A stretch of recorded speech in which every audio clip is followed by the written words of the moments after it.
সম্মানিত শিক্ষার্থীবৃন্দ, তোমরা দেখতেছো কৃষি কোচিং সেন্টারের পক্ষ থেকে আমি কিশোরী। আজকে তোমাদের সাথে যেটা নিয়ে আলোচনা করব, এসএসসি ফিজিক্স চ্যাপ্টার 8।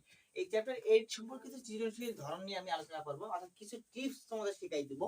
আমাদের প্রত্যেকটি ক্লাসগুলো এসএসসির জন্য তোমাদের physics, chemistry, biology, math, higher math, English grammar, এগুলো সব আমার ইউটিউব চ্যানেলে যে কিশোর কোচিং সেন্টারে গিয়ে প্লে লিস্টে কার্ডে দেওয়া আছে। তোমাদের প্রয়োজন মতো সেই অধ্যায়ের তোমার প্রয়োজন অনুযায়ী যে ক্লাসগুলো দরকার তোমরা ওখান থেকে নিতে পারো অবশ্যই। আর যেটা বলবো, আমি তো এখানে 5-6 মিনিট বা 10 মিনিট 15 মিনিটের ক্লাস কি বলবো, কি শেখাবো, অর্থাৎ আমাকে এমন একটা প্রসেসে নিয়ে যাও যেন আমি আপনাদের সমস্যাগুলো লাইভে সমাধান করতে পারি।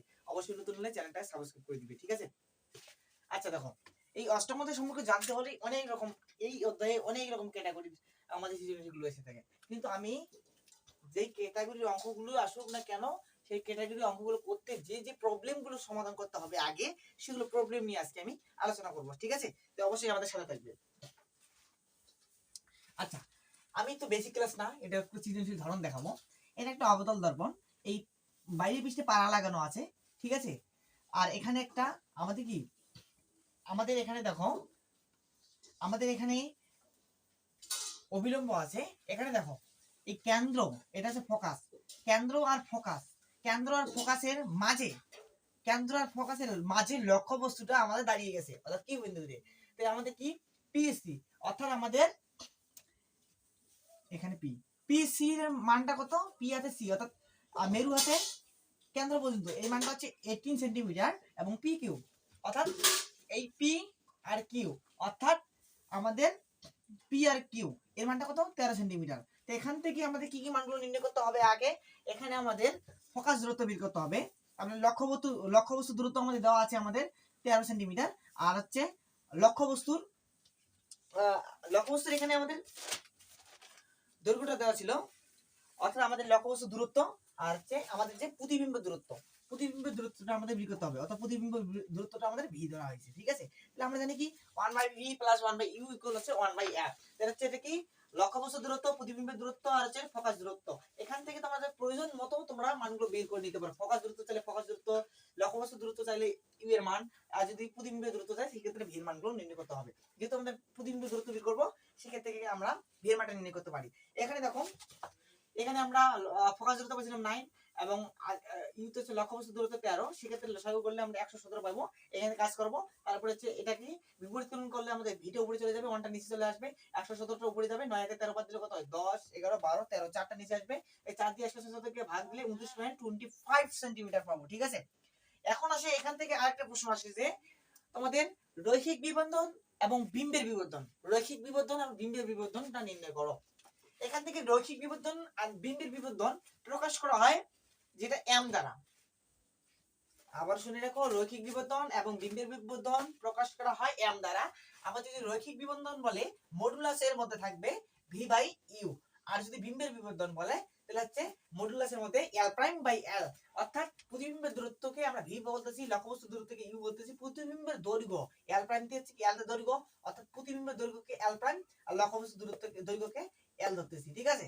তো এখান থেকে আমরা মানগুলো বসে নিচ্ছি, অর্থাৎ ভি এর মান ছিল কত, 29.25, এটা বের করলাম, আর হচ্ছে লক্ষ্যবস্তু দূরত্ব আমাদের 13, এই বের করলাম।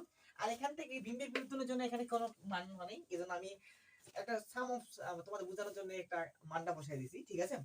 আর এই অধ্যায় থেকে আরো কিছু জানতে হবে, যে আমাদের চিত্রগুলো অনেক সময় এসে থাকে, যেটা এসে থাকে এই অধ্যায় থেকে প্রশ্ন আসলে। আমাদের জানতে হবে রুলস অফ 6। তোমরা অবশ্যই দেখবে, আমি অবশ্যই আমার ইউটিউব চ্যানেলে দিব রুল অফ 6 এর ক্লাসটা, আর অবশ্যই এটা প্লে লিস্টে দিব না, ঠিক আছে? রুল এটা শুধুমাত্র একটা প্লে লিস্ট তৈরি করার জন্য। ফিজিক্সের প্লে লিস্টটা হচ্ছে কি, ফিজিক্স লার্নিং ইজি। আর যদি কেমিস্ট্রি জানতে যাও তাহলে রসায়নের ভয় আমরা করব জয়। ইংলিশ গ্রামারে আছে, ইংলিশ গ্রামার এখনো আমরা বায়োলজিটা দিতে পারি নাই, আমরা দিয়ে দিতে হবে। দেখো, এটা হচ্ছে কি আমাদের, দেখো কেন্দ্র, ফোকাস, আর একটা মেরু, আর একটা অসীম। এটা হচ্ছে আমাদের অসীম, ঠিক আছে? অসীম মানে কি একদম বাইরে। দেখো, অসীমকে আমরা 1 নম্বর সিরিয়াল দিব, অসীম আর কেন্দ্রের মাঝে আমরা 2 নম্বর, কেন্দ্রকে আমরা 3 নম্বর, কেন্দ্র আর ফোকাসের মাঝে 4 নম্বর, ফোকাস আছে 5 নম্বর, ফোকাস আর মেরুর মাঝে আমরা 6 নম্বর দিব। এখন যদি আমাদের লক্ষ্য রাখো, এখন যদি আমাদের লক্ষ্যবস্তুটা যদি আমাদের 1 নম্বরে অবস্থান করে, তে আমাদের যেভাবে হোক 6 অ্যান্সার মিলাতে হবে, 6 অ্যান্সার মিলাতে হবে। যদি আমাদের এখানে দেখো 1 থাকে, আমাদের এখানে কত আছে? 1 আছে। 1 এর সাথে কত যোগ দিলে আমাদের 6 আসবে? এছাড়া আমাদের 6 জানতে হবে, তাহলে 5 আনতে হবে। অবশ্যই লক্ষ্যবস্তুটা কোথায় গিয়ে মিলবে? 5 নম্বরে গিয়ে আমাদের অর্থাৎ ফোকাস দিয়ে যাবে। ঠিক আছে? হাতে হাতে বেকার হয়ে গেল আমার। আবার যদি আমরা দেখি 2 নম্বরে যদি অবস্থান করি, তাহলে 4 নম্বরে আমাদের ফোকাস, আমাদের কি লক্ষ্যবস্তুটা বা প্রতিফলিত হবে রশ্মিটি। ঠিক আছে? তাহলে আমরা যদি 2 নম্বরে এবার দেই, 2 নম্বরে দিলে কত নম্বরে হবে আমাদের? 6 নম্বরে, আমাদের 4 নম্বরে হবে। তাহলে 4 নম্বরটা দিয়ে যাবে, অর্থাৎ কেন্দ্র ফোকাসের মাঝ দিয়ে যাবে। আবার যদি 3 নম্বর দেই, 3 নম্বর দিয়ে দিলে আমরা 3 নম্বর দিয়ে যাবে। ঠিক আছে? অর্থাৎ 6 আসবে। অর্থাৎ কেন্দ্র দিয়ে গেলে, কেন্দ্র দিয়ে দিলে রশ্মি মানে লক্ষ্যবস্তু যদি কেন্দ্র হয়, সেক্ষেত্রে প্রতিফলিত রশ্মিটি কেন্দ্র দিয়ে যাবে, আমাদের কেন্দ্র দিয়ে যাবে। আমি দেখানোর জন্য এটা বলতেছি। আর 4 দিয়ে গেলে 2 দিয়ে যাবে, 5 দিয়ে গেলে 1 দিয়ে যাবে, 6 দিয়ে গেলে 6 দিয়ে যাবে। আর এখান থেকে অবতল দর্পণ উত্তল দর্পণের ম্যাথগুলো দেখবে। এখান থেকে বিভিন্ন টাইপের তোমাদের ম্যাথ যদি কোনো নোট থাকে, আমাদের যদি ফিজিক্সে তোমার যে নোটগুলো নিয়েছো এখানে কিছু দেখবে। প্রথমে কিন্তু টাইপ আকারে কিছু দেওয়া আছে, এগুলো একটু সমাধান করবে, ব্লড প্রশ্নগুলো সমাধান করবে। আশা করি এদের থেকে খুব ভালো একটা অ্যানালাইসিস দিতে পারবে। তোমাদের একটা বেসিক ক্লাস দিয়ে দিলাম, আশা করি তোমরা এখান থেকে অনেক কিছু উপকৃত হতে পেরেছো। আজকে ক্লাসটা এই পর্যন্তই, পরবর্তী ক্লাস দেখার আমন্ত্রণ রেখে আজকে ক্লাসটি এখানে শেষ করতেছি। সকাল থাকবে।